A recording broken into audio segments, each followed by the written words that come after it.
As you are standing and walking, and keep distance, please, as we will do the same. Thanks again for being here, and we're about to begin now.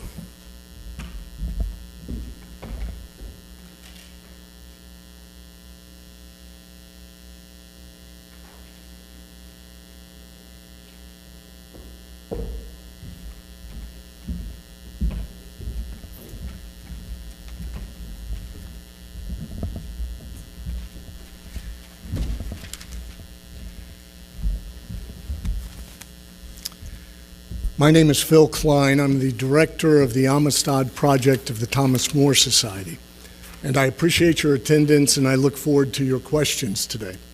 First, let me give a little preface as to what the Amistad Project and the Thomas More Society has been involved in over the last several months.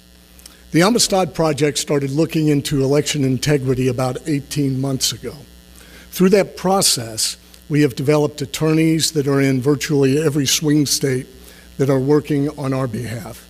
And additionally, we have investigators that have been involved in the field for several months, developing evidence as it relates to the integrity of the 2020 election.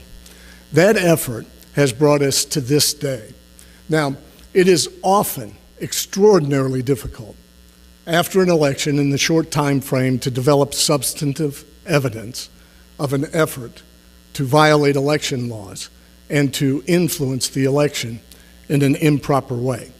And that is why we have engaged in this investigation for some time and conducted the investigation in a manner that is a little bit different than what you might assume. And I will explain that. Today, the Amistad Project of the Thomas More Society, in cooperation with several whistleblowers, is releasing evidence of intentional fraudulent conduct to improperly influence the 2020 election. This evidence includes eyewitness accounts, eyewitness corroboration, and the review and assessment of tangible evidence, which supports and corroborates the statements of witnesses. Moreover, there are institutions and persons available to you who hold within their possession or within their knowledge, who can easily decide to be forthcoming and confirm the sworn statements of these whistleblowers and the other evidence which we are releasing today. Many of the people who can answer these questions thus far have refused access to the information. They have refused access to data or to share personal experiences. Refusal in such instances is done for a reason. People engage in conduct for a reason. People refuse to speak and decide to not be forthcoming. They do it for a reason. Generally, this refusal comes down to one or two reasons or a mixture of both. They are afraid, or they have done something or participated in something which they do not want others to know about. You will hear evidence detailing how 130,000 to 280,000 completed ballots which persons or a person or a machine completed, put in the envelope, placed return addresses on, and then those ballots, 130,000 to 280,000, were transported from Bethpage, New York, into Lancaster, Pennsylvania, where they disappeared on October 21st of this year. Let me restate that again.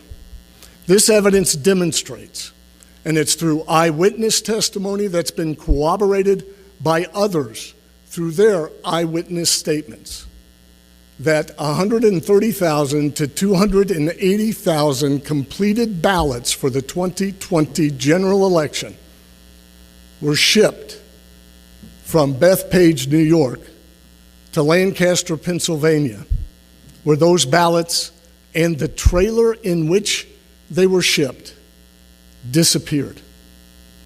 Also, the evidence that we have obtained indicates that on several occasions, completed ballots were shipped from a postal facility in Bethpage, New York, a postal facility that has no mail processing role in the United States Postal Service, a postal service facility that has no ability to receive incoming mail because it does not have the machines to process that mail, a postal service facility which, from persons that we've spoken with, has no basis to have completed ballots on its premises. This evidence demands investigation. This demands answers. The American people deserve such answers. We have and we are in the process of sharing this information with law enforcement. We have been contacted and we have communicated with offices for the FBI as well as United States attorneys in various jurisdictions in this nation. We have also been in contact with local prosecutors who are aware of some of our evidence. I can't speak to the scope of their investigations or to the status of their investigations. With me today are, on my right, on your left, Colonel Tony Schaefer. Colonel Schaefer has been our lead investigator for the Amistad Project, and he also accompanied me in our interview and debriefing with Mr. Jesse Morgan, who is seated next to him, who will share his story today. And Colonel Schaefer will also explain some of what Jesse will tell you that he saw and experienced on October 21st. To my left is Ethan Pease. Ethan Pease worked for a subcontracting firm for the United States Postal Service. And he's going to relate to you a story that occurred in Wisconsin when he arrived at a postal facility. Madison? Yes, sir. Thank you, Ethan. In Madison, Wisconsin, and by two separate people on two separate days was informed that ballots were being gathered on November 4th and backdated on November 3rd, tens of thousands of ballots to be delivered and counted by postal workers in that facility. To my left and to your far right is Gregory Stenstrom. Mr. Stenstrom is a computer expert. He also was a poll watcher in Delaware County. During that process, and he will describe this for you, and he's also testified, I believe, before the Pennsylvania legislature recently, he will describe to you how he was denied access. All of you know those stories. And again, I just want to mention that people deny access for a reason. They don't follow the law for a reason. And denying access to the counting room was a violation of law. We've experienced an unprecedented election in American history where America was kicked out of the counting room. All of us remember looking at the hanging chads and the dimpled chads and debating what the intent of the voter was, and that is right for America to participate in that debate. For the first time in our nation's history, in our urban core, in swing states, America was kicked out of the counting room. And you must ask, why? Why? Gregory Stenstrom will share something with you that might indicate the why. Because the conduct of the officials that he witnessed and of a private party violated all of the rules to maintaining in integrity the election and cast serious doubt upon the management of the election in Delaware County, and his observations have been mirrored elsewhere as well. Mr. Jesse Payne. Mr. Jesse Payne, to my immediate right, is a subcontractor, drives a truck for a subcontractor of the United States Postal Service. He's going to tell you his story here in a moment, but I want to help set the scene for you regarding that story. Jesse is not here to tell you that the election was stolen. He's not here to tell you that he knows enormous fraud occurred.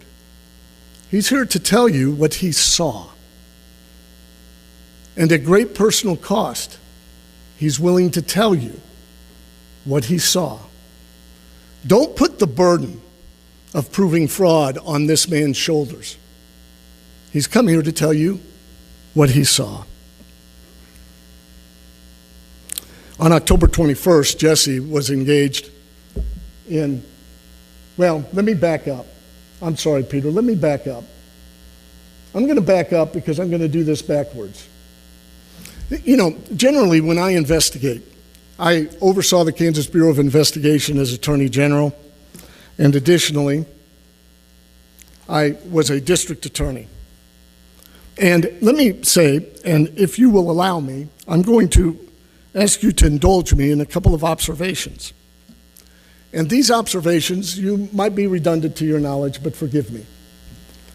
No investigation starts with a conclusion.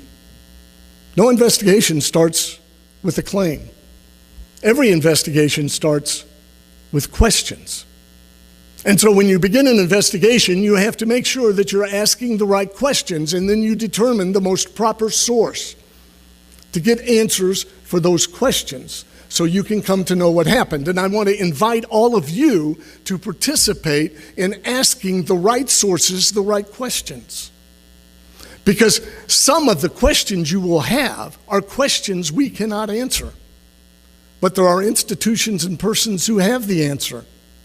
And they also control information such as video footage, such as logs, such as sign-in sheets for people who worked there or volunteered there, such as GPS positioning for tractors and trailers that work for the United States Postal Service or haul their mail.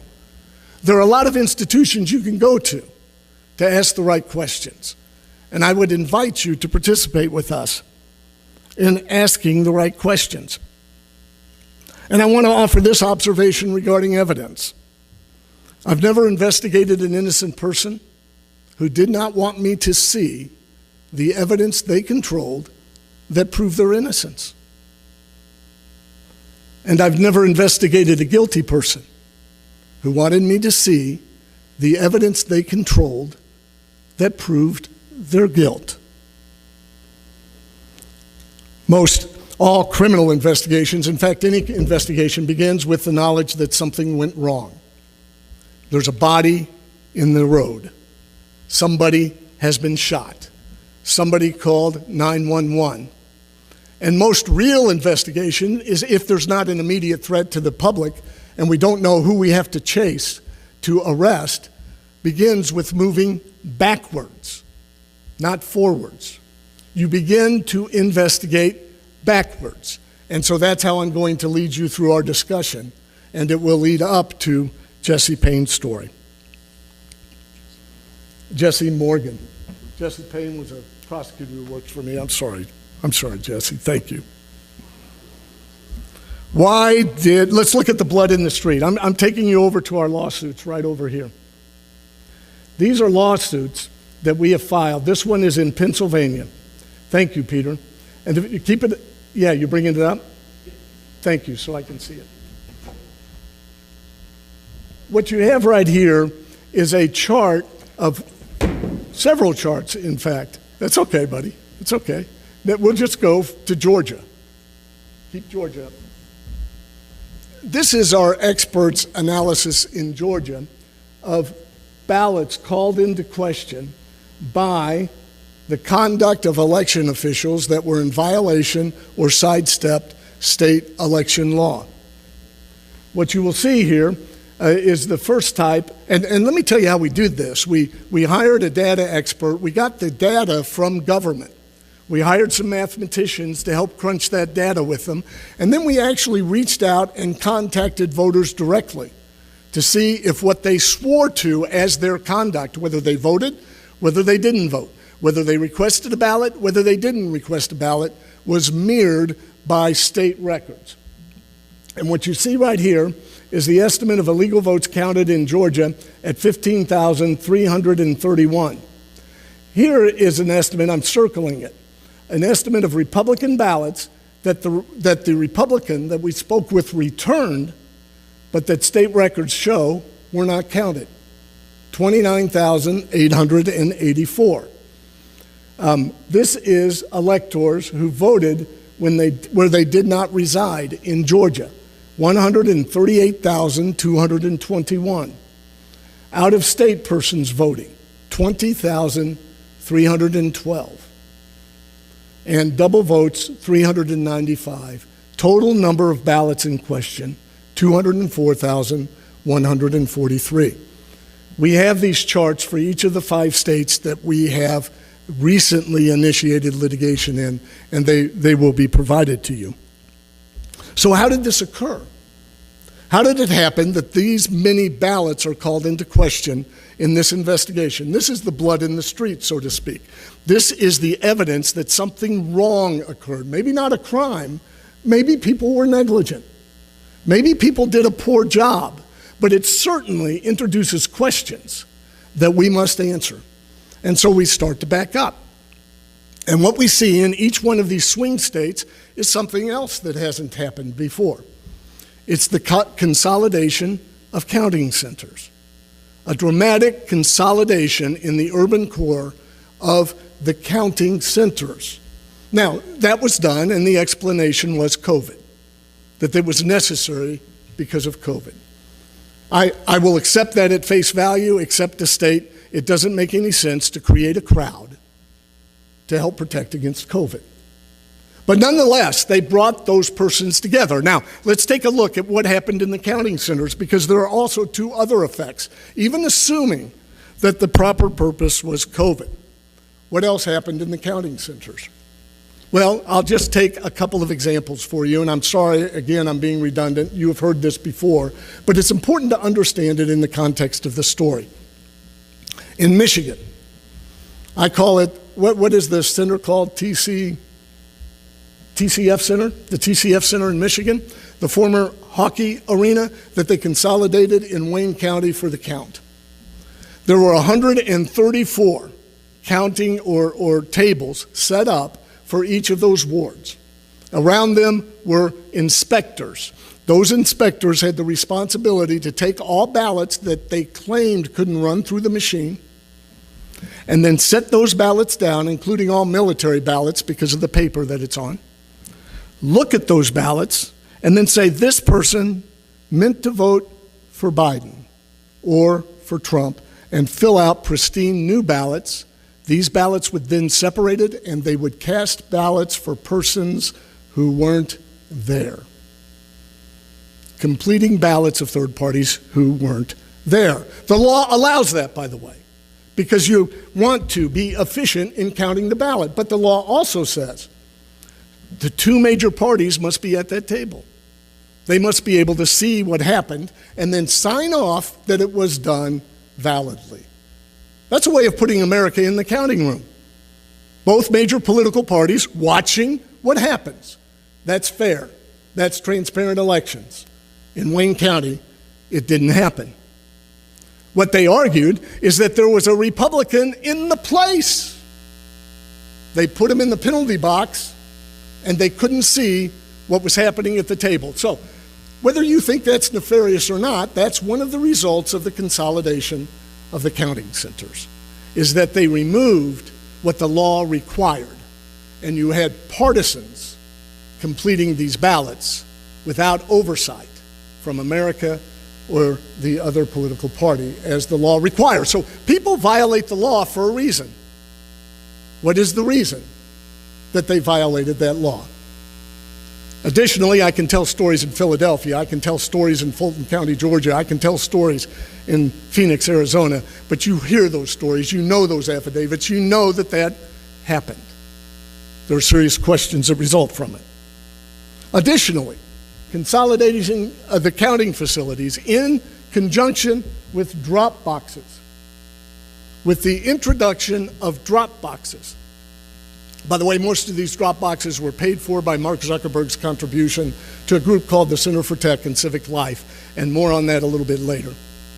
Drop boxes hold anywhere from 4,000 votes or absentee ballots to up to 75,000 absentee ballots.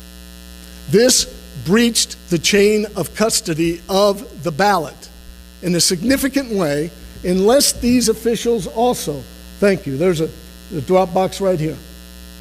And you might recall, as it relates to drop boxes, we were promised 24/7 security. We were promised videos to watch the drop boxes. By the way, has anybody seen the videos that these election officials for every drop box that was out there? We were promised that there would be integrity in the flow and chain of custody of these ballots. That means they must have logs of who had keys to the drop boxes. That means legitimately they have to have a 2-person per key system so that there's not one partisan who might pick up those ballots in a heavily Republican area and lose them on the way to the counting center, or vice versa, pick up ballots in a heavily Democrat area and lose them on the way to the counting center. Did they have 2-person, 1 key? Do they have the logs of when these drop boxes were picked up? Will they ever release video of these drop boxes as they promised? So far, we have demanded such information. It has been refused. People refuse for a reason. What is that reason? We have election experts that have been working with us who say that that conduct in breaking the chain of custody prevents the certification of the election process as applied under federal law, the Help America Vote Act. And we will have their testimony moving forward in numerous cases that the way that they did this election was not consistent with federal law in every one of these urban areas in every swing state. And the question is, why? Why not follow the law? So we started moving backwards. And as we move backwards to understand exactly what happened in these counting centers and recognize that all of these drop boxes and the consolidation of the counting centers allowed for and justified the delivery of tens of thousands of ballots, hundreds of thousands of ballots late in the election in one location with 1 truck or 2 trucks delivering in an area that is away from any partisan observers, we began to have more questions. You see, if you're going to infuse a lot of fraudulent ballots into a system with a machine counting system, you've got a couple of things you have to take care of. First of all, I see some of you with your computers. And yeah, I remember my first computer was about this big, and it was less powerful than my watch. But now these things do amazing things. And they also count our ballots. But you can't see how they are counting them. You can't see in that machine.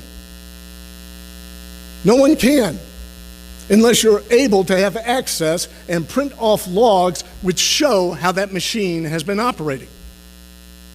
We have demanded the logs. There are certain types of logs that talk about the access. The machine records any other access. It records all it's doing. No one has produced logs. No one. Why? In fact, it is our belief that in some of these areas, the state contract actually allows the logs to be the proprietary property of the vendor. If that is the case, we have signed away our right to see how the machines are operating. That in and of itself should be a national controversy. But let me move on a little bit further as it relates to the machines. Gregory Stenson saw behavior in Delaware County, and there are affidavits elsewhere, that show intentional conduct that are a breach in election procedures and actually collectively. I'm not saying they did.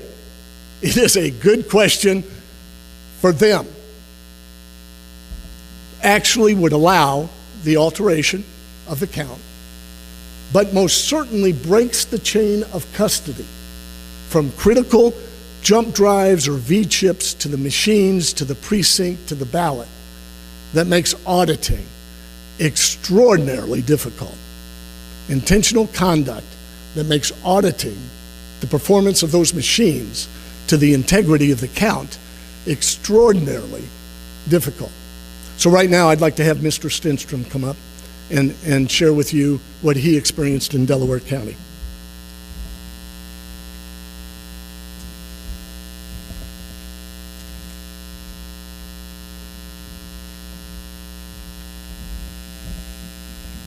Thank you, Phil. I was a Republican poll watcher and observer in Delaware County, Pennsylvania. As I previously testified before a special committee of the Pennsylvania Legislature in Gettysburg, Pennsylvania last Wednesday, I'm a citizen, a former commanding and executive officer in the Navy, a veteran of foreign wars, a data scientist, and an expert in security and fraud.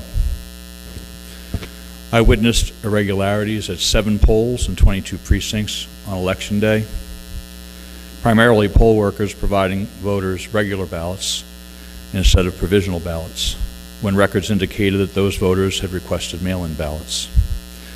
But what I observed at the centralized Delaware County vote counting center when I arrived there at 6 p.m.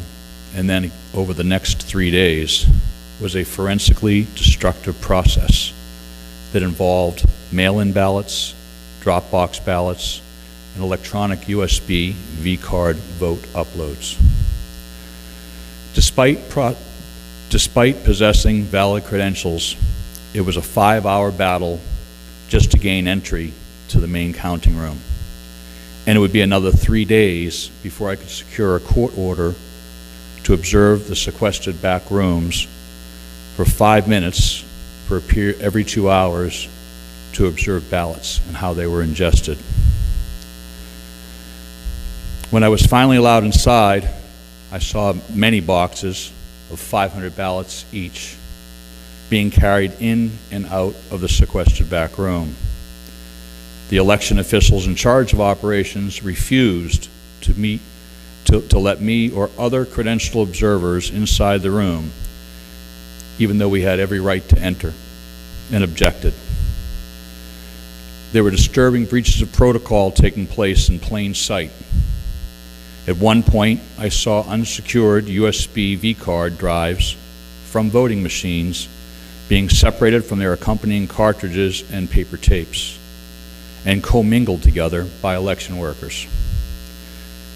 These actions destroyed any forensic auditability and corrupted the chain of custody. Formal objections to election officials and law enforcement officers that were present went unanswered.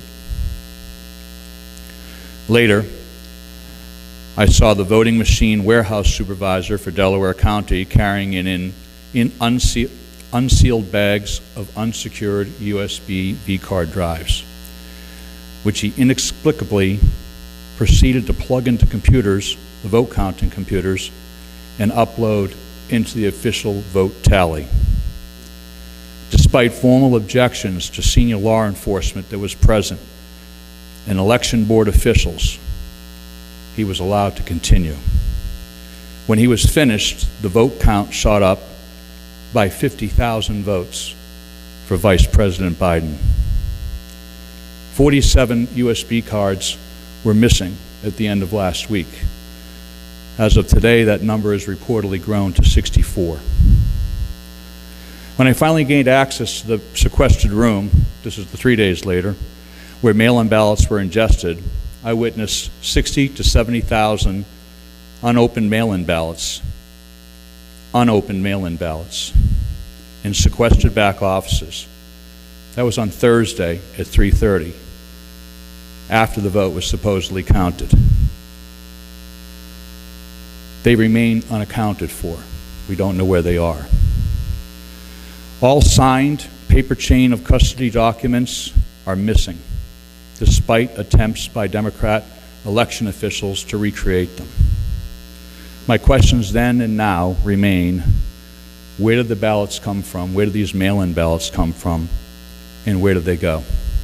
Thank you for your time. Phil, appreciate being here.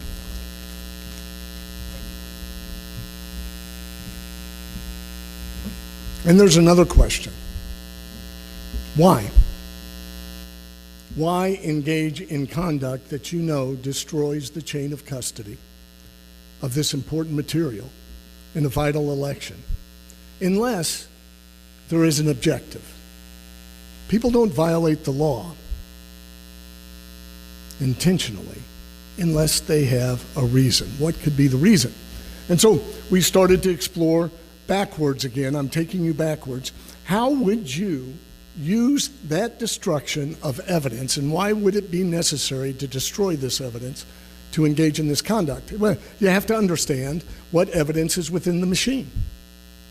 What evidence is trying to be separated from us so that we do not know what happened. These machines capture images of the ballots. Those ballots, in fact, are tied down per precinct. The ballot design comes from the vendor itself, and they have to be specific with these updates to know, for example, if you move one precinct over, you might be voting for a different city council member. So there's a way to audit whether ballots were counted right within the precinct. And if you're going to infuse hundreds of thousands of ballots quickly, you might not be able to make sure that the right machine involved in the right count could count those ballots.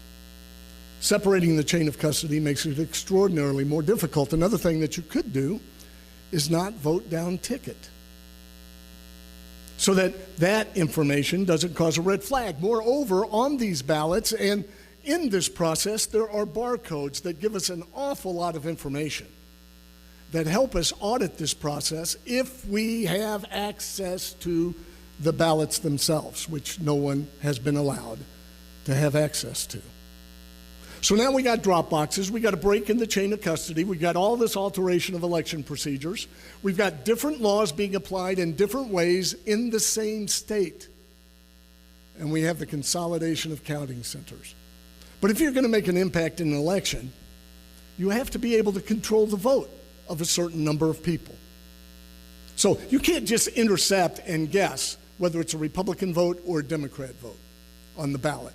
It doesn't make sense to just take a guess at a drop box and say that looks Republican, that looks Democrat. You can do some of that by the precinct and by the identification of the voter history in that area, but that is extraordinarily difficult to pull off. So how do you inject fraudulent ballots into the stream to be counted?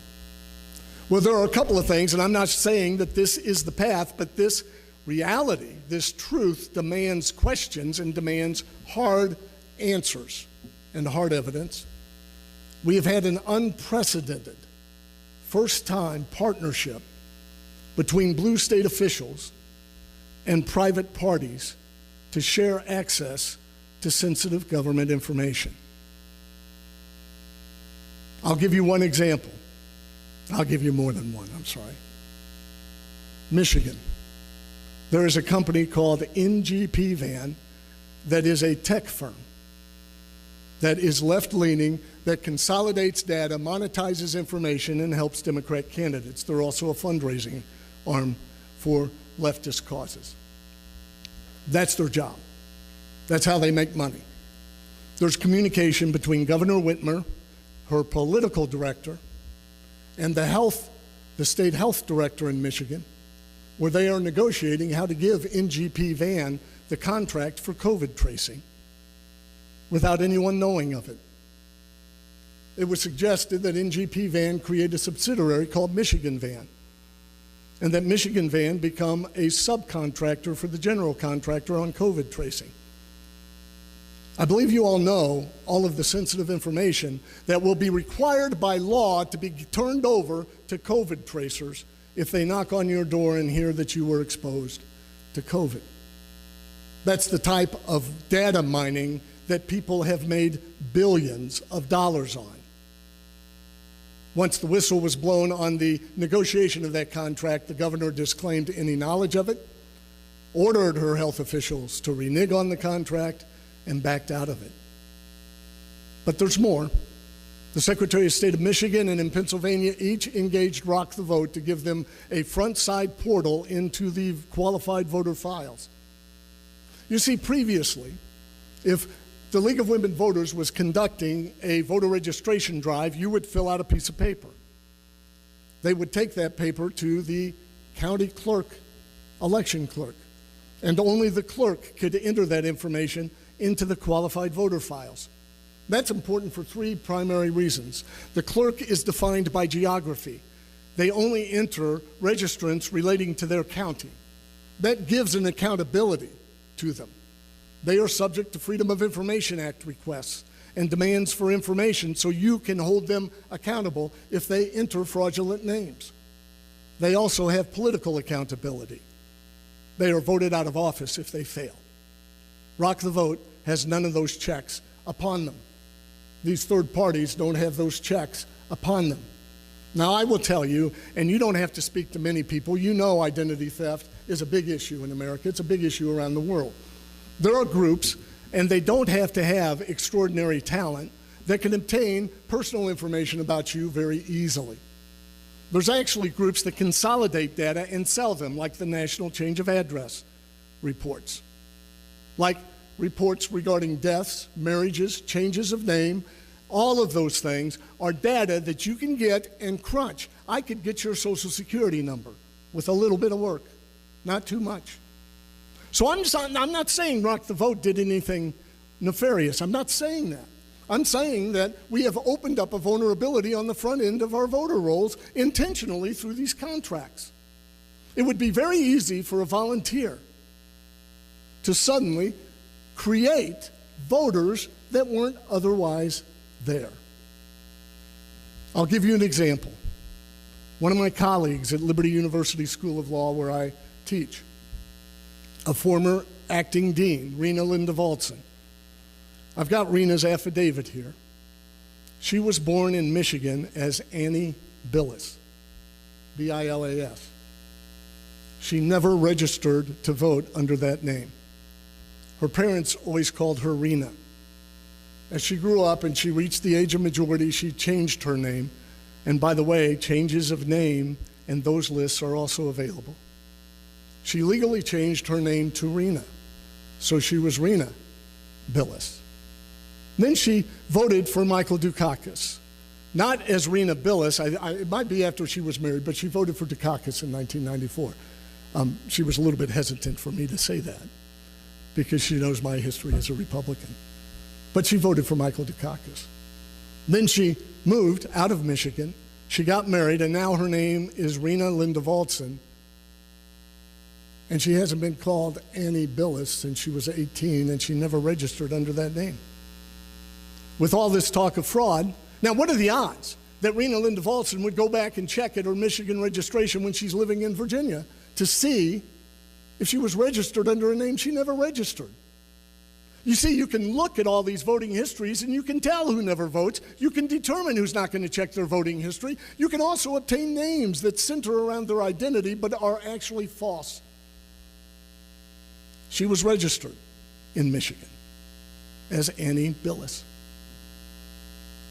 Somebody did that, not her. And the question is why? Well, I believe we're starting to get an understanding of the why.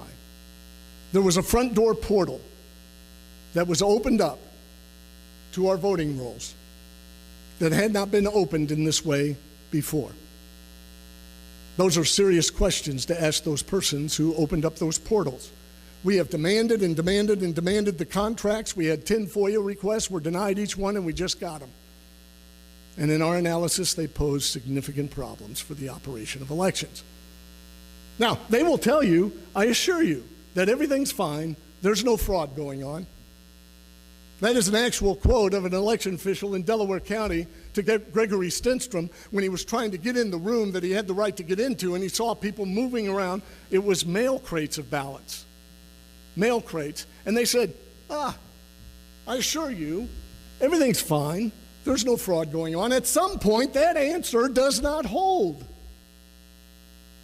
At some point, it doesn't hold.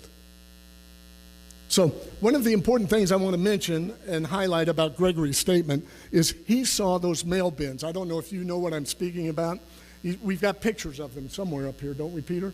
The actual mail bins of the bulk mail. Thank you. This is going to tie to Jesse Morgan's story. Not that, I'm sorry. We'll get to that. Do we have the picture of the bulk mail plastic bins? I thought I saw it. We'll find it for you. You might have seen it. I don't know if any of you have done bulk mail, but there's these heavy plastic bins, and you insert the bulk mail vertically, and you generally organize it by zip code to make it efficient. And Greg saw many of those being brought in to that counting center in Delaware County. That type of bulk mail. Here it is. These plastic bins right here. They're in different sizes, but Greg, you saw these types of bins in the Delaware Counting Center. And that's important when we get to Jesse Morgan's story here in a minute. So you have to control some of the ballots. We've shown how perhaps you can create persons like that and cast ballots on their behalf. And I would encourage you, again, to look at our lawsuits. You will see that there are ballots being cast for persons that didn't cast them. I'm looking right now. It's right there on the bottom, 29,000 in Georgia.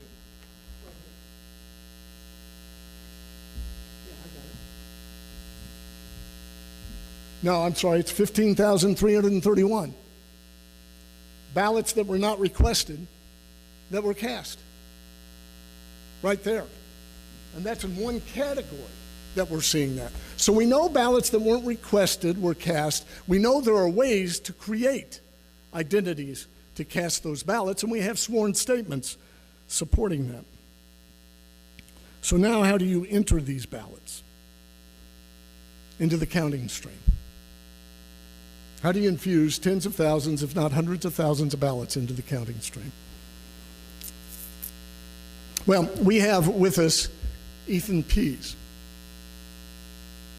Ethan was a subcontractor for a postal company that delivered mail in Madison, Wisconsin.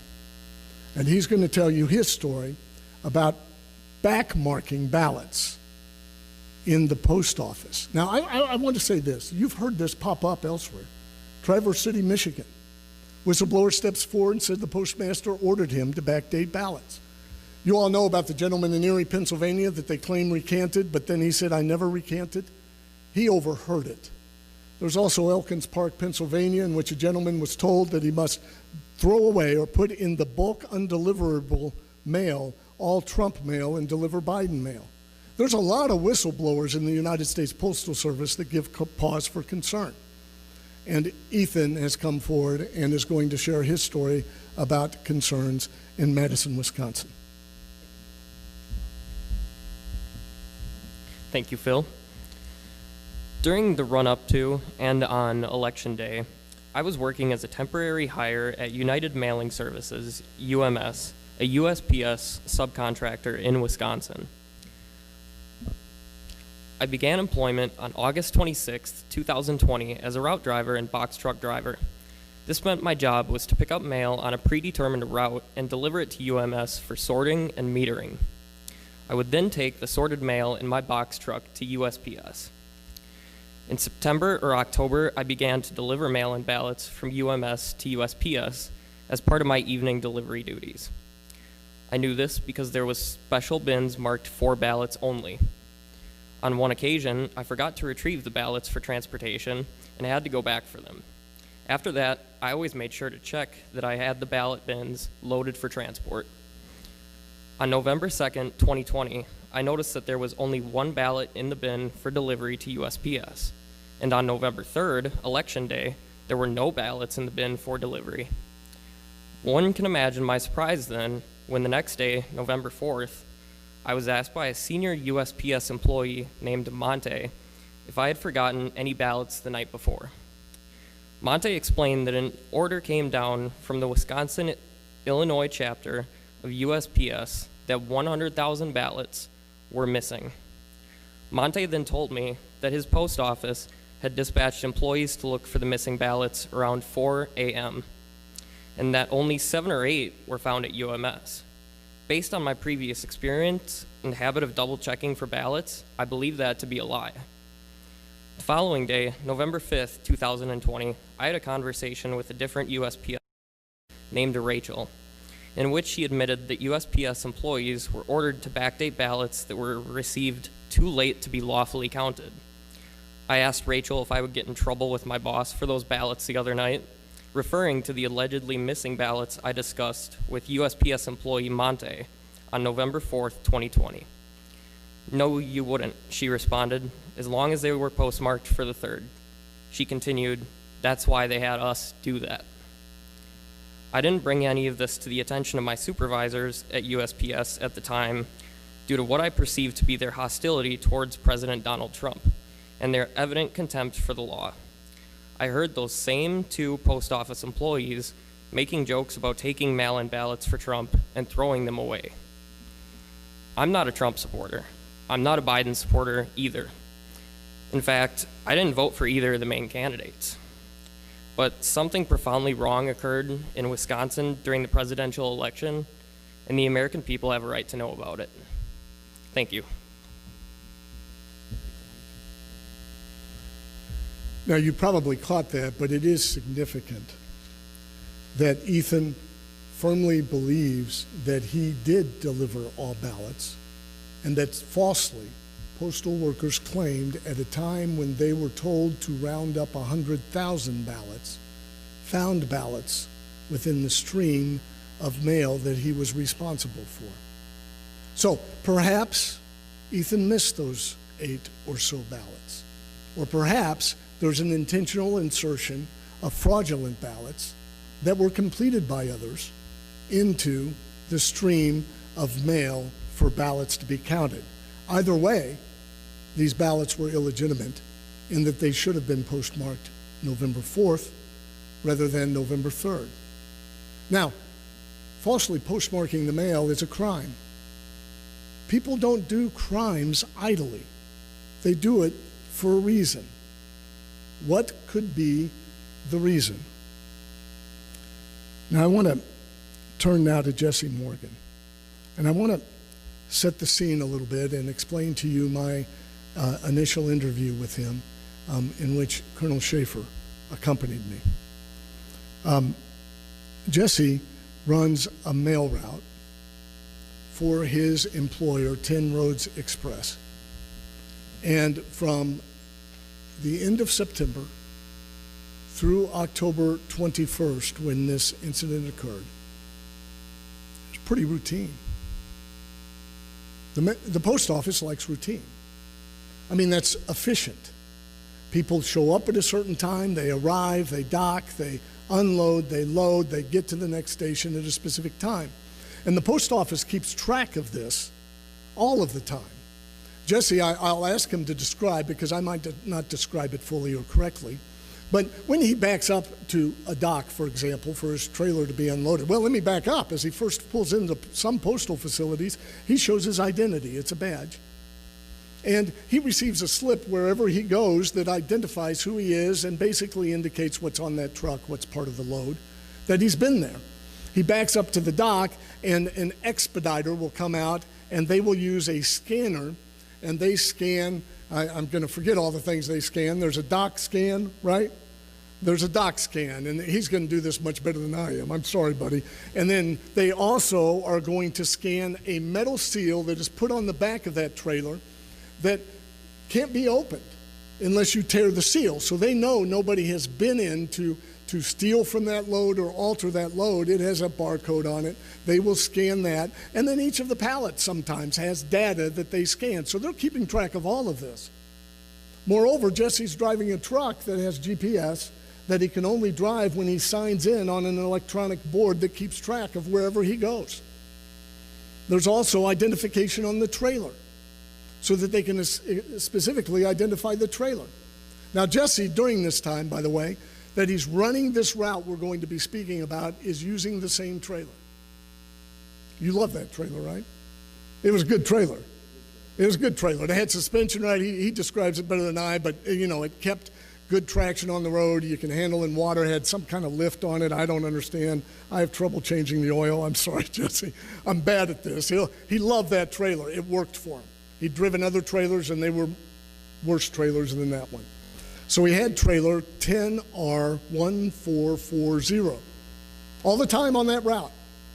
Now, Jesse would roll out of bed. He'd go and pick up his tractor, which was parked in the Auto One parking lot which is a car dealership there in Lancaster. He'd do all of his checks, he'd get in his truck, he'd sign in, and then he'd roll over to the Lancaster post office, where he'd back up to pretty much the same dock, maybe another dock, and they would load him up. Or did they already have you loaded? They loaded you? Already loaded or in process. He'd hook up his tractor. They'd get done with it. He'd check his load, because one time he didn't, and it shifted, and he jackknifed on the road. It was a scary, scary event. And so he always checked his load. He'd walk in there, make sure it's balanced.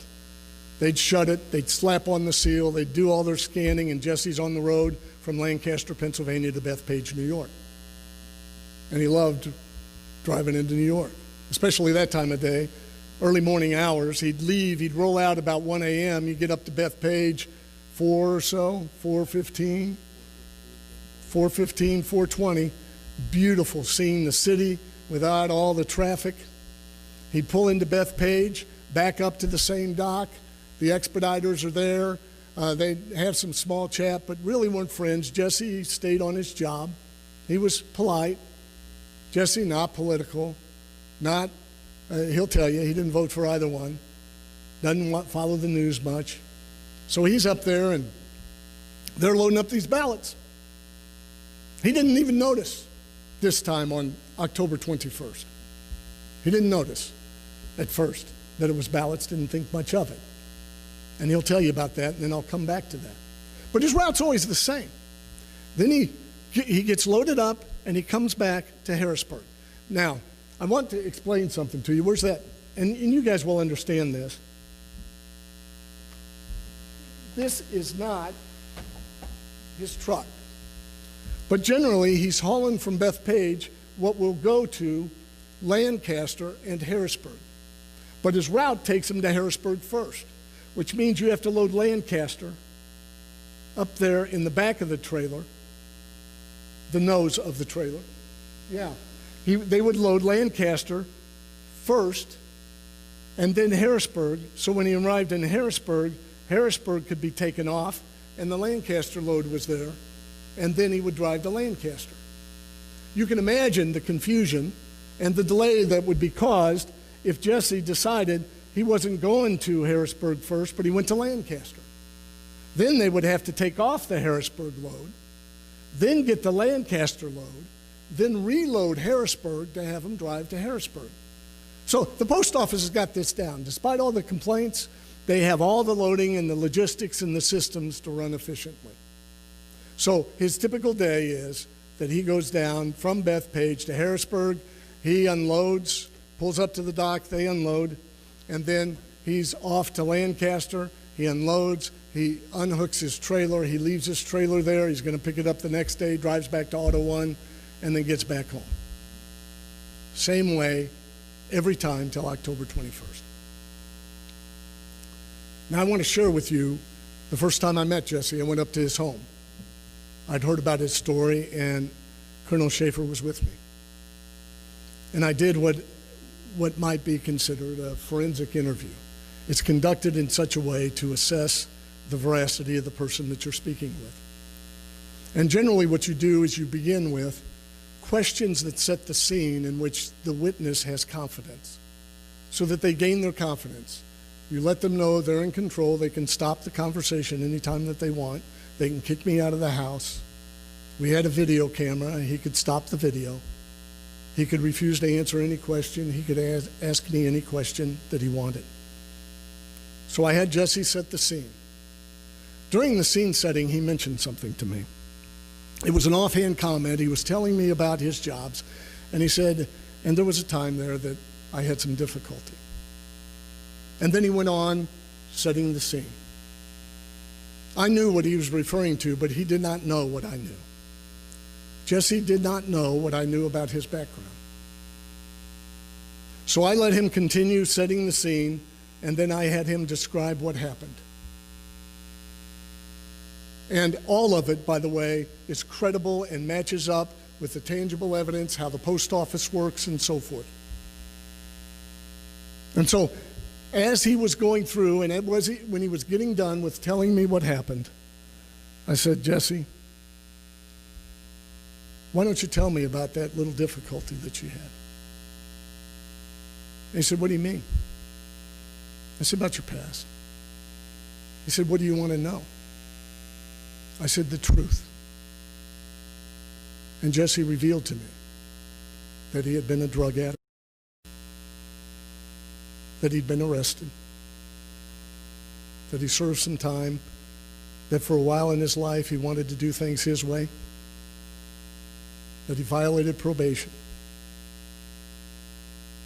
that he went back up, and that when he saw his first daughter born, he decided to turn around his life. And he's been sober since then. I said, you know this is going to come down on your head. If you step forward, this is going to come down on your head. There will be people who aren't concerned about what you saw. They will be more concerned about trying to destroy you because they don't like what you saw. And I asked him if he had told his 3 daughters that their father had been in prison. And he said he hadn't. They didn't know. Now they will. Now they will. This man is telling the truth. You can confirm the truth. We have a responsibility to get to the answers of the questions raised by what he saw. And if this nation continues in destroying individuals rather than listening to what they have to say, I don't know if we can make ourselves out of this wilderness that we've created. I truly ask you to listen to what this man says, because he is a truth teller. Jesse?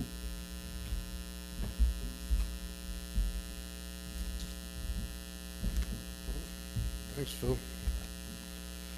Tell you what, first time I met him, I was like, this dude's pretty cool. And then afterwards, I was like, this dude's an asshole. I want to tell you how I see it, and I'm a pretty straight shooter, all right? I'm sorry if I swore. I don't know if I'm allowed to or not, but I'm a truck driver, so be prepared, all right? They got me reading papers, and I don't like reading, I'll be honest with you, okay? I didn't want to come. I'll tell you what, I have everything to lose and nothing to gain from this, all right? Everything to lose, nothing to gain. And I'm already losing. Okay? So for me to come here, it was a big step. And for me to come here, it was just more so I had to put myself to the side and I have to worry about everyone else. Because I believe everyone else in America should know, all right? Just a little past. He kind of gave you a little rundown. Yeah, I served some time, had some charges. You guys want to run with it, you can run with it. But this is what the real story is. The story is what we're here for today, all right? I didn't want this put on me, but for some reason, it's on me, and here I am, all right? I drive tractor trailer for U.S. Postal Service, subcontractor. I drive a route transporting mail from Lancaster, Pennsylvania to Bethpage, New York to Harrisburg, Pennsylvania, and back to Lancaster. On October 21st, when I arrived for my usual route in Bethpage, New York, an expediter made 3 references to ballots that were to be loaded into my trailer, including saying, hey, you've got a ballot today, or you have ballots today, and even showing me a piece of registered mail and saying someone really wanted their ballot to count. In total, I saw 24 gaylords. Where's that box? Right here. You got this guy right here. That's kind of a good representation of a gaylord, all right? They're not usually put together with duct tape, though. Here you go. This is pretty good too, but for a visual, I mean, that will work, all right? So, in total, I saw 24 gaylords, or large cardboard containers of ballots loaded into my trailer. These gaylords contain plastic trays, I call them totes, but trays will work, of ballots stacked on top of each other. All the envelopes were the same size. I could see the envelopes had handwritten addresses, return addresses, and I could even tell that one was marked registered mail. That one was off to the side, all right? They were complete ballots.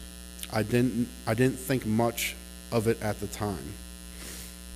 At Bethpage, I was first loaded with 2 tall gaylords. So picture that thing there, or this little representation here, but this tall, all right?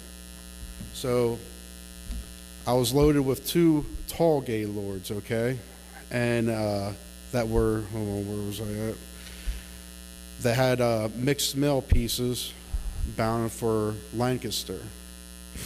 These gaylords were loaded first because they would be the last off my trailer. The remainder of the truck was loaded with complete ballots bounded for Harrisburg. I then drove to Harrisburg with the ballots. Usually I offload in one of the 7 docks every day, but not on October 21st. I wasn't allowed to offload. That's different. Whenever I pull into Harrisburg, I go around and I get unloaded, and then I roll out. Not that day, all right? Not that day. Instead, I was made to wait for roughly 6 hours in the yard, from 9:15 a.m. till 3 p.m. This really ticked me off, all right? Because my brother was in town. He just moved back up, and I wanted to spend some time with him. I tried to get the attention of postal workers, but no one would tell me what's going on. All of this was weird. I arrived at about the same time every day. The expediter scans all my seals and barcodes, and they unload me. But for the first time, but from the time I first arrived in Harrisburg from Bethpage, everything got weird. None of that happened. After waiting 6 hours, I went inside to figure out what's going on. I was told to wait for the transportation supervisor. This was also weird. 16 months I've been doing this. I haven't ever talked to the transportation supervisor for United States Postal Service. I talk to an expediter. I come in, I see an expediter, that's who I deal with. If I have an issue, it's the expediter. I don't deal with anyone else but the expediter. I never talk to the United States Postal Service's transportation supervisor. Let's make that clear. I have my own transportation supervisor for the company that I work for. He's the one that gives me the details. He's the one that I listen to. I don't listen to this guy. He's the guy that would contact my boss if he needs something ran different. I've never spoken with this transportation supervisor from the United States Postal Service. They don't speak to people like me. He's a top guy. He's the kind of guy that would speak to my boss, not a trucker like me. The supervisor told me to drive to Lancaster without being unloaded in Harrisburg. This made no sense to me. I knew the ballots were loaded for Harrisburg, and that if I was to go to Lancaster, they would have to off-unload my those pallets in Lancaster to take off Lancaster stuff, to put the ballots back on the trailer, to send it back to Harrisburg. Doesn't make no sense.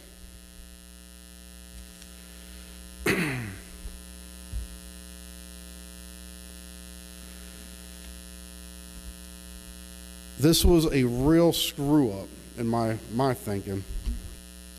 I wanted my ticket. So whenever I go to a place, when I go there and whenever I'll leave, I'll get a ticket. I'll get a ticket, a slip, whatever you want to call it. It's the date, time that I'm supposed to be there. It'll have my trailer number on it. It'll have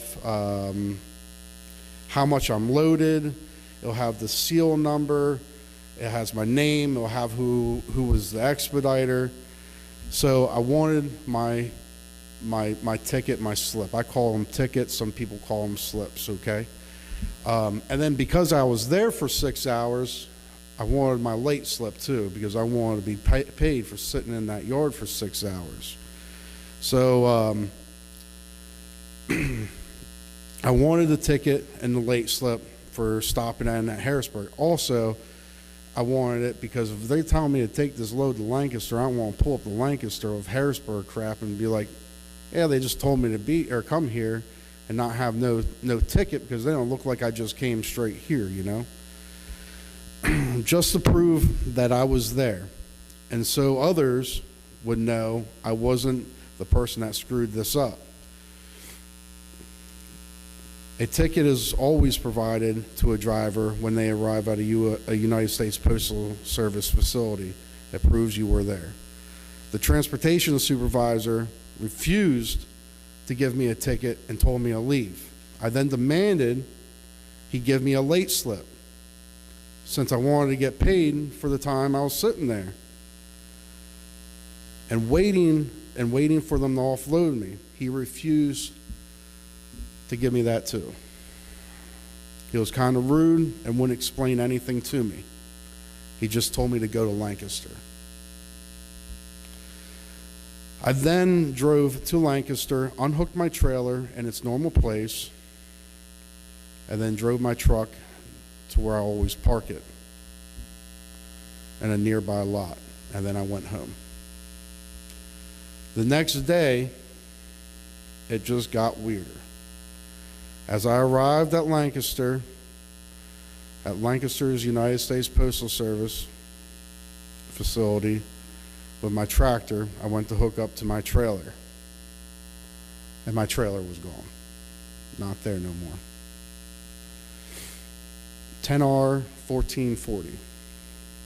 Since I started driving that Bethpage route, I've always had trailer 10R 1440. I like that trailer. It was a nice trailer. I know you guys probably don't really know nothing about truck driving or trailers or anything, but the rear tandems, it had with your driving light, the rear tandems will actually, the front axle will actually go up. Nice air ride. The doors on it worked great. Some of the trailers that place has, you could honestly put it on the back of a carrier and drop it off in the middle of the ocean and no one would worry about it. So that trailer I really liked, okay?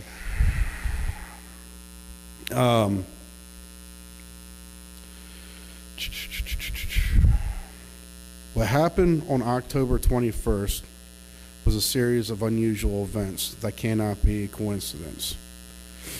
I know I saw ballots with return addresses filled out, thousands of them, thousands. Loaded onto my trailer in New York and headed for Pennsylvania.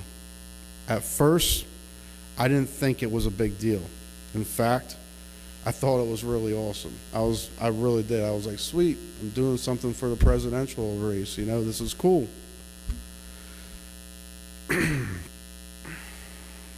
But as things became weirder, I got to thinking and wondered why I was driving complete ballots from New York to Pennsylvania.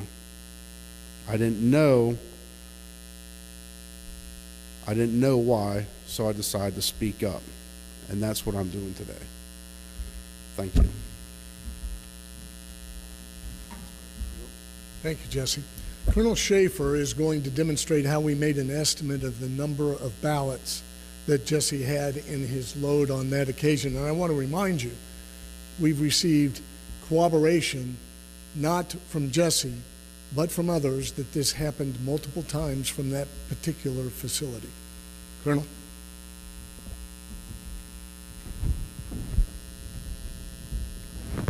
Attorney General Klein, thank you for the honor of leading this investigative team, and as we speak, we have members of our team in the field continuing operations. Jesse has been put through the ringer.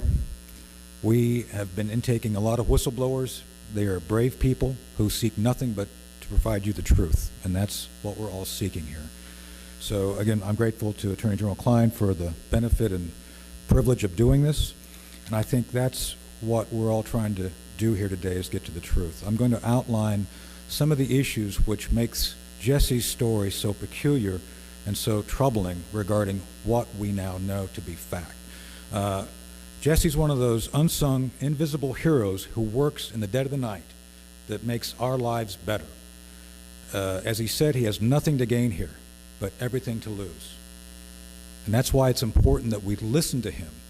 So the first question we should all ask is, where's Jesse's trailer? Where is it? Where'd it go? What was the route it took after it left? I think it's a reasonable question, one that I think any reasonable American who's curious about 24 pallets of ballots, where they went. So we have a number of teams supporting the Amistad effort. One of them is my own London Center intelligence team. They did the estimate of ballots. So just so you all understand what we're talking about, depending on the density, depending on the trays, and again, this leads back to Greg's story, seeing these ballots showing up in the counting rooms in the middle of the night. That's the pointy end of the spear. We trace it back through all the different machinations to Jesse, to his mass transportation of these things. And I can tell you, other investigations that are now ongoing with our field elements are developing the next set of leads. It doesn't stop at Bethpage. It only begins there. And as Phil said, all investigations start with questions. We have additional questions we're now going to answer. But to the point of this, 24 gaylords full of these things, not mailed like they normally would be. And let me make this very clear. The Bethpage Center is not a place where you can frank or process mail. It's a bulk mail center. As a matter of fact, it's called a process and distribution center. That means big bulk.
The United States Postal Service, so that we can know where you might fraudulently infuse mail into the stream. So they worked all day, they created a schematic, they put it up on a room, it's still in one of the rooms over here. And then we stepped forward and we told Jesse's story, and it matched up perfectly on how you would insert fraudulent mail into the stream. We then asked these postal workers, and I think you can, we asked them to identify all the anomalies. What is different from the normal day that Jesse experienced? What processes changed on this day that were similar on every other day? And it reminds me of a case. I did a murder case in 2007 of a man that I had alleged that he kidnapped a 13-year-old girl and murdered her in 1974, I think it was. And back in that day, in 1974, this man was working alone as a custodian at a high school. And we were able to identify by other witnesses and by putting together pieces that for the last minute and a half of the last time she was seen alive, for a minute and a half, he was alone in that parking lot outside that high school with her before nobody saw her again. And when you look at the investigative material at the time, what you saw is that the FBI or law enforcement, his local law enforcement, went over to his home afterwards to question him back in 1974. And they opened up the trunk of his car, and in it they found some things. They found a butcher knife. Well, he explained that his wife needed new cutlery, and he went shopping for it. They found twine that you could use to bind a person. And he said, well, you know, sometimes you need twine. I keep it in the trunk for convenience. Okay. They found a canvas bag. That canvas bag was big enough in which you could put a body in, and it was a canvas bag that those janitors wheel around at the high school that they put the trash bags in. And he said, well, my trash bags are kind of weak. I just wanted to have it. Okay. They found hydrochloric acid. He said, well, you know, I'm doing an experiment. I want to clean my driveway, and his driveway was gravel. And then he said, we found this chloroform, 18 drops of which could kill a person. Less than that would incapacitate a person, especially a 13-year-old girl. And he said, well, I wanted to get high with it. And then there was a pillow, which he said was his niece's, and there was a blonde hair, and the victim was blonde. He's serving life in prison. He had an explanation for each piece of that evidence. But when you add up all of his independent causes of that evidence, the odds that this janitor would coincidentally have left the pillow of his niece in his car the day he bought cutlery for his wife when he was going to do an experiment on his driveway and get high and had a canvas bag for trash is unbelievable. There was one causal agent to all of that activity. He kidnapped, raped, and murdered a 13-year-old girl. Now, I say that about the power of what's called circumstantial evidence. Crimes do not occur with people watching. In fact, most people don't want to be watched when they commit a crime. And so we have to piece together circumstantial evidence. In this room, there's all kinds of DNA. I'm losing it by the minute with my hair shedding. But if you found my DNA in this room, you would know nothing about whether I was involved with the murder that occurred tonight unless you understand the circumstances. I don't like Hollywood for this, and we always warn juries about this. There are no devices that solve crimes. I can't take a device, hand it up to Jesse's mouth, and through the ambient air determine that he ate pepperoni pizza 3 weeks ago next to a woman wearing Parisian perfume and had an element of smoke in it, and the cigarettes are only sold in Paris, and you're guilty. We don't have those things. So we put together logical conclusions based on the information that we have. Anomalies. What should have happened in Harrisburg? Jesse's trailer is immediately unloaded. It was not unloaded in Harrisburg, even though his trailer contained mail for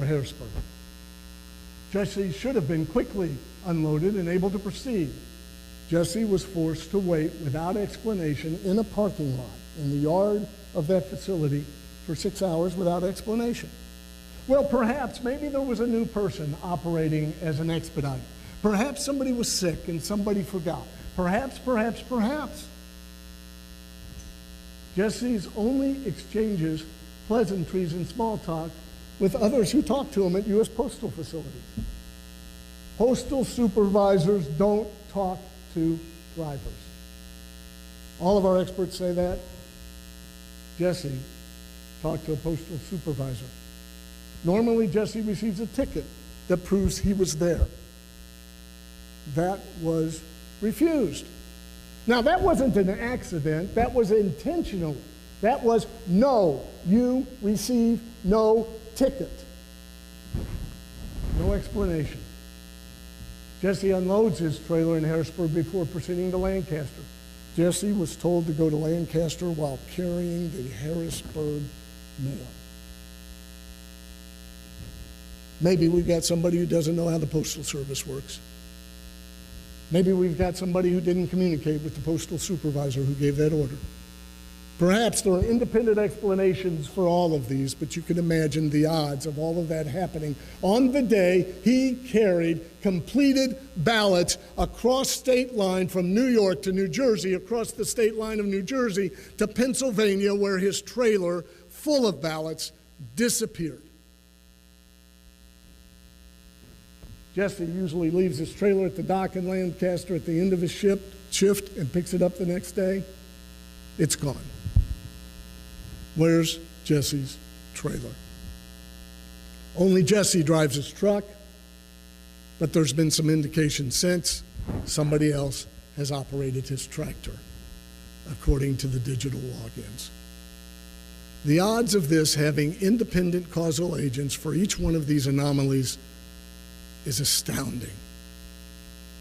Most likely, and in fact, I would say, probable cause to believe, most certainly, that all of these were caused because they could not open up the back of that trailer and reveal its load to people who might not know about those ballots. They put the ballots on the wrong truck, and they picked the wrong man. Because here you have a man who's willing to tell the truth about what that load is. We'll entertain questions.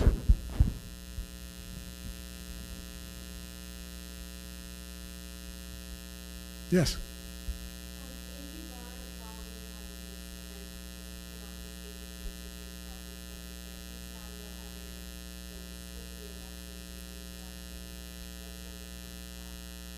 Well, I would say an investigation is needed.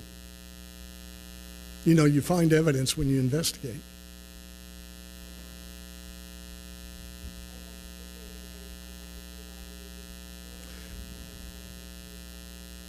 Well, as it relates to Mr. Morgan, we've been in very recent contact because we just come into a full understanding of his story, as well as Nathan. Mr. Stenstrom has provided testimony before. We received requests from the California, from an office, a field office in California. I've reached out to United States attorneys, and we're in Pennsylvania, and we're in the process of reaching out to United States attorney in New York, and also local law enforcement as well. Yes, sir.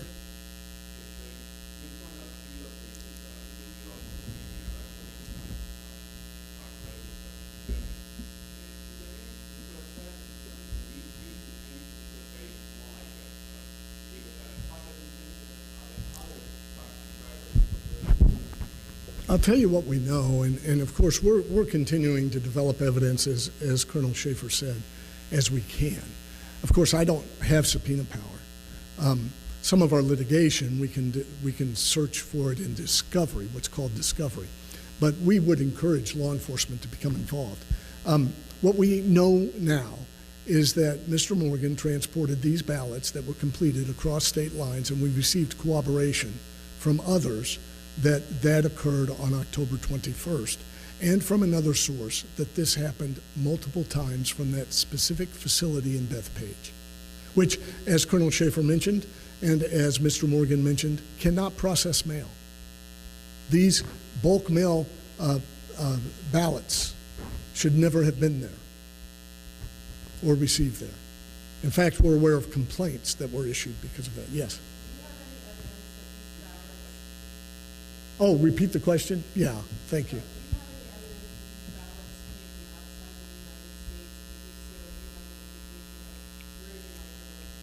Do I have any evidence that these ballots came from outside the United States, and do I have any evidence of where they originated? Not at this time, but I will tell you that experts and experts that we're working with say we can easily determine that if we get access to the ballots. You know, there's the type of paper that's used, there's the type of markings on the ballots.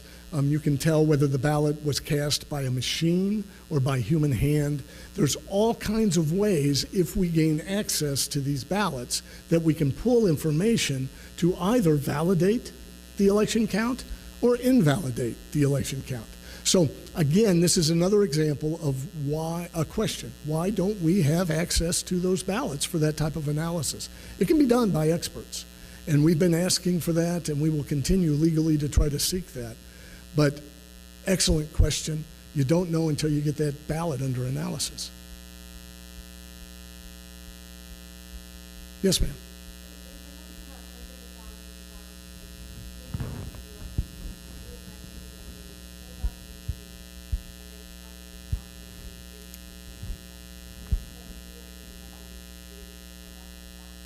Okay.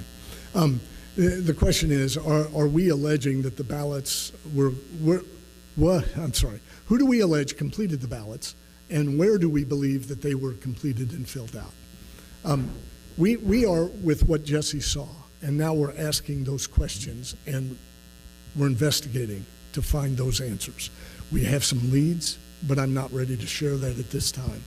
I can tell you, as you have probably inferred, that this evidence that a person transported completed ballots that were already ready for counting and put into these bulk mail trays from New York to Pennsylvania, and that Mr. Stenstrom on election night saw those very same types of trays bringing in ballots late or early in the morning on November 4th, raises serious, serious concerns. We do not know, but we intend to find out. Yes, ma'am. Thank you. You mentioned at the beginning that that the whistleblowers here were taking great chances. Jesse even mentioned that he may lose his job. You also he shouldn't, by the way. He should not. He should not. You exhorted the media to look at the story and not into his past. Given the history that we have with the legacy media in this country and abroad, I'm almost certain that Jesse's entire history is all over the internet by now. So what, this is obviously a deterrent to whistleblowers who may be tempted to come forward. What do you have to say to the media about that, but also what do you say to potential whistleblowers? How are they protected? What is in place for them to be sure that they can come forward safely and tell their story? We've seen two people here today who are nonpartisan, who want the truth to get out. What can we guarantee to any individual in the United States of America who wants to tell their story? How can we keep them safe? We know of at least one witness who has come forward with Sidney Powell. That person is in the hospital with injuries because they told the truth. Well, there are no guarantees. There are no guarantees unless we have a culture that is respectful of the value of each and every single individual and believes that each and every individual in this nation has a right to speak about what they saw and speak about what the truth is. And that requires a rejection of identity politics. It requires an elimination of the toxicity of our national dialogue. In short, it requires maturity that we have not shown in some time. I do believe most people know the path to that proper conduct and that respect. I believe that. I think people are fearful to take that path for whatever reason, a desire to be first or a desire to appease somebody whose opinion they believe they need to appease, or fear of a result. Either way, it makes no difference. We need to start changing things. I would encourage anybody out there who is concerned about whistleblowers. Now, I didn't promise Nathan or Jesse anything. That was important because I knew that if I did, you would ask, and then you would assign a motivation to them for coming forward that was not present. So I was actually placed in the position of not offering anything to them, and I haven't. But I would encourage those who know about this story to do so. If either of these gentlemen lose their job, they shouldn't. In fact, if you could call their employers and tell them that they've got excellent persons working for them, that might help, I don't know. But there ought to be support for whistleblowers, and I hope that some type of action is taken, and I hope they feel free to avail themselves of that support if they suffer economic hardship. And the mob frightening and terrorizing people because they speak, we have to stand up and speak against. This doxing of people, this assault upon individuals, this identity of their children, that's not America. And I believe most Americans know that's not America. And we have to stop listening to it and reject it and collectively search for the truth. So, thank you for raising that question. Yes, sir. One more question. This is John Ling from NTD. Yeah. Attorney General Barr just stated about 20 minutes ago, he said the DOJ hasn't yet to find widespread voter frauds that could have changed 2020 election. Do you have any response to that? Not really. I mean, I don't believe that the Attorney General was familiar with this. And I don't believe that the question is, will it change the outcome of the election? I don't believe that's a valid question. You can't even answer that question until you search for the truth and launch a full investigation. I don't know how these ballots were voted. I told you, based upon the evidence that we have, how certain partisans can gain advantage to be able to infuse these ballots. But I guess the question is really this: should fraud be investigated? Not, is the fraud we're investigating sufficient to change the outcome of the election? I mean, that's kind of backwards, I believe. And honestly, I don't know why the media would ask that question. The American people have to decide, is this overwhelming evidence of fraud within the election deserving of an answer? And when we get the answers, we'll come to know whether it would have affected the outcome.